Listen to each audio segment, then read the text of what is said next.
مفتی سلطان کے بیانات کے لیے مفتی سلطان آفیشل کو سبسکرائب کریں۔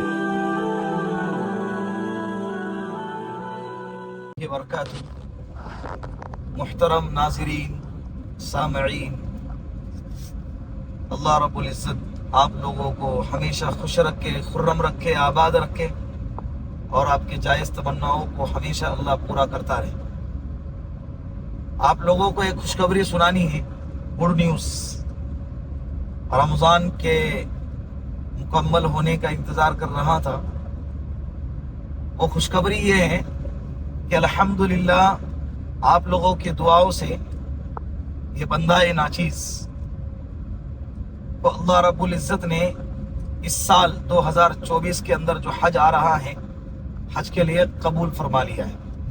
کمیٹی سے حج کا نمبر لگا ہے الحمدللہ، اور نمبر تو رمضان المبارک سے پہلے ہی لگ چکا تھا۔ اس کی قسطیں بھی بھر رہے، 2 قسطیں ہو چکی ہے، ابھی تیسری قسط کی تاریخ بھی آ چکی ہے الحمدللہ، لیکن جانے کی تاریخ اور آنے کی تاریخ ابھی تک اس کی ڈیٹیل نہیں آئی۔ تو لہٰذا آپ لوگوں سے یہ بات شیئر کرنا میں نے مناسب سمجھا۔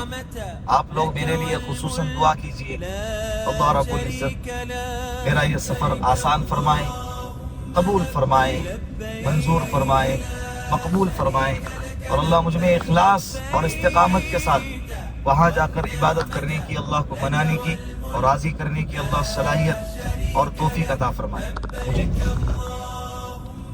میں آپ لوگوں کے لیے دعا گو ہوں کہ ہر کوئی جن آنکھوں نے آج تک اللہ کے گھر کا دیدار کعبۃ اللہ کا نہیں کیا اور روضہ اقدس کی حاضری نہیں ہوئی، ان لوگوں کے لیے بھی دعا گو ہوں، اور انشاءاللہ وہاں جا کر بھی دعا کروں گا کہ اللہ آپ لوگوں کو بھی، ان آنکھوں کو بھی ان مقدس مقامات کی زیارت کروائے۔ آپ بھی دعا کیجئے، اللہ سب کو انشاءاللہ، ہر ایمان والے کو جس کے دل میں دھڑکتا ہے، ایمان والا ہو اور اس سفر کے بارے میں دل میں تمنا نہ ہو، یہ ممکن ہی نہیں۔ الحمدللہ کتنے ایسے لوگ ہیں، ہم دیکھتے ہیں، میرے جاننے والے پہچاننے والوں کے اندر بھی، آپ بھی دیکھتے ہوں گے، انسان پیٹ کاٹ کر حج عمرہ کو جانے کی تیاری کرتا ہے۔ الحمدللہ یہ جذبہ ہے، یہ ایمان کا جذبہ ہے۔ لاکھوں روپے جمع پونجی، بعض لوگوں کی تو زندگی کی جمع پونجی، ابھی جیسے مثال کے طور پر حاجیوں کا اس سال جو خرچہ ہے 3,21,000 روپے کے قریب ایک حاجی کا خرچہ پڑ رہا ہے، اور اگر ٹور سے جائیں گے تو 6.5 لاکھ 7 لاکھ، ٹور کے اپنی فیسیلٹی کے حساب سے بجٹ اوپر نیچے ہوگا۔ ایک آدمی کا فی نفر 3.5 لاکھ روپے خرچہ ہوتا ہے۔ 3,21,000 حج کمیٹی والے لے رہے ہیں، اس کے اندر 15,000 روپے اگر قربانی کے ایڈ کرتے ہیں تو ویسے ہی 3.5 لاکھ روپے تک جا رہا ہے۔ اوپر اگر ہم 50,000 روپے خرچے کے لیے لیتے ہیں تو فی نفر ایک آدمی کا 4 لاکھ روپے حج کا خرچہ آ رہا ہے۔ 2 آدمی جاتے ہیں، ہر گھر سے ایسا ہی ہوتا ہے کہ میاں بیوی جا رہے، ماں باپ کو بھیج رہے، اولاد کے ساتھ جا رہے، تو 2 لوگ اگر ہے تو 8 لاکھ روپے اس کے خرچے کے ساتھ، کھانے پینے کے خرچے کے ساتھ خرچہ ہو رہا ہے۔ تو لہٰذا یہ 8 لاکھ روپے بعض لوگوں کی زندگی کی جمع پونجی ہوتی ہے، لیکن اللہ کی محبت میں خوشی محبت کے ساتھ، جذبے کے ساتھ لٹا دیتا ہے۔ بھائی کیا کریں گے زندہ رہ کے اگر اللہ کا گھر نہ دیکھا ہو؟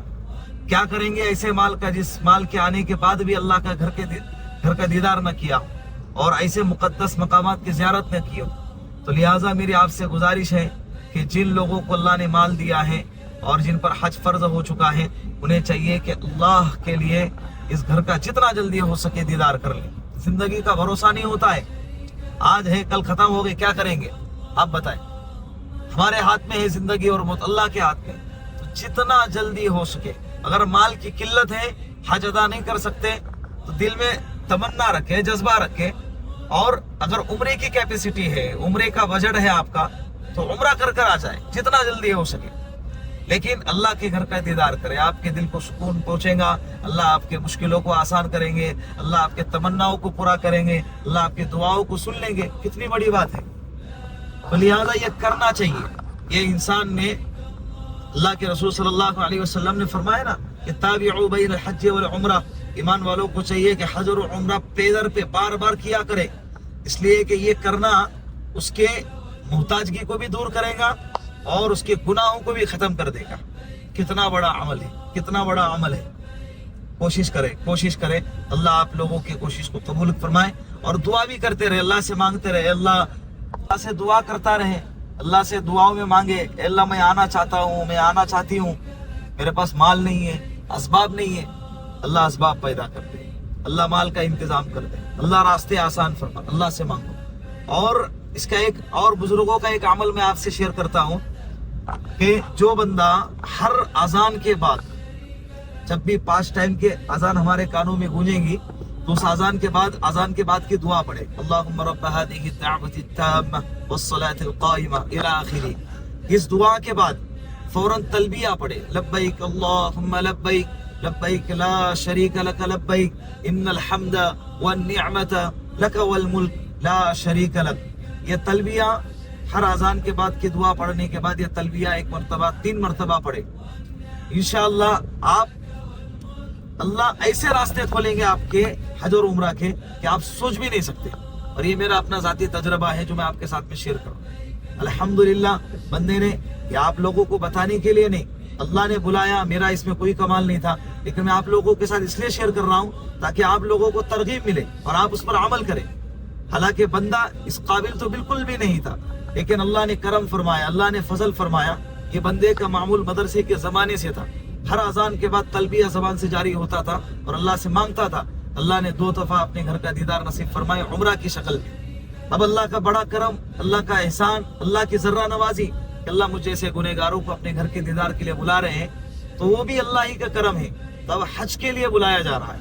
اللہ کا بڑا احسان ہے, میں اللہ کا شکر گزار ہوں کہ اللہ تیرا لاکھ شکر, تو نے مجھ جیسے گنہگاروں کو تو نے اپنے گھر کے دیدار کے لیے قبول کیا. تو لہٰذا آپ بھی دعا کرتے رہیے, ہمارے لیے بھی دعا کیجیے. ابھی بہت سارا مرحلہ باقی ہے, حج کے ٹریننگ ہے, حج کی تیاری ہے. انشاءاللہ میں کوشش کروں گا کہ جو ضروری اپڈیٹ ہے وہ آپ لوگوں کے ساتھ شیئر کرو, یہ آپ لوگوں کے ساتھ شیئر کروں گا. اور یہ میرا اس عنوان پر پہلا ویڈیو ہے. آپ لوگوں سے گزارش ہے کہ آپ ہمارے ساتھ جڑے رہیے, اس ویڈیو کو آگے شیئر کرتے رہیے. اور انشاءاللہ حج کو جانے کے بعد بھی جس طرح سے عمرہ کو جب گیا تھا لاسٹ مرتبہ, اس وقت میں بہت سارے مقامات کے ویڈیو میں نے آپ لوگوں سے شیئر کرنے کی کوشش کی. اس سے بہت لوگوں کو نفع ہوا, بہت لوگوں کے کمنٹ آئے, بہت لوگوں کے طرف سے اس کے اظہار خیال ہوا کہ الحمدللہ آپ کے ویڈیو کے ذریعے ہم کو بہت فائدہ ہوا, بہت نفع ہوا الحمدللہ. اور ہم دیکھتے ہیں تو انشاءاللہ وہ تو عمرہ کا سفر تھا, یہ حج کا سفر ہے. کوشش کریں گے ہم انشاءاللہ آپ لوگوں کو وہاں کے مناظر دکھائیں, وہاں کے افعال دکھائیں آپ کی سہولت کے لیے. بعض لوگوں کو کچھ بھی پتہ نہیں ہوتا ہے, بعض لوگوں کو کلمہ تک کے زبان پر نہیں آتا ہے, اور ایسی ہی کیفیت کے ساتھ حج عمرہ کو چلے جاتے ہیں, اور وہاں جانے کے بعد کیا کرنا ہے نہیں معلوم, کنفیوز ہو جاتے ہیں. بہت سارے اعمال رہ جاتے ہیں. حاجی حج کرنے جاتا ہے اور اس کا حج ہی نہیں ہوتا ہے, بلکہ اس پہ دم واجب ہو چکا ہوتا ہے, اور وہ حج ثواب کے بجائے گناہ کا ذریعہ بن جاتا ہے. اس کے لیے لہذا سکھا کر چلے جائیں. کہ آپ کے سہولت کے لیے انشاءاللہ ویڈیو ڈالتے رہیں گے. آپ ہمارے لیے دعا کیجئے اور ہم سے جڑے رہیے. اللہ رب العزت سے دعا ہے کہ اللہ رب العزت ہر ایمان والوں کو اپنے گھر کا دیدار نصیب فرمائے. السلام علیکم ورحمۃ اللہ وبرکاتہ.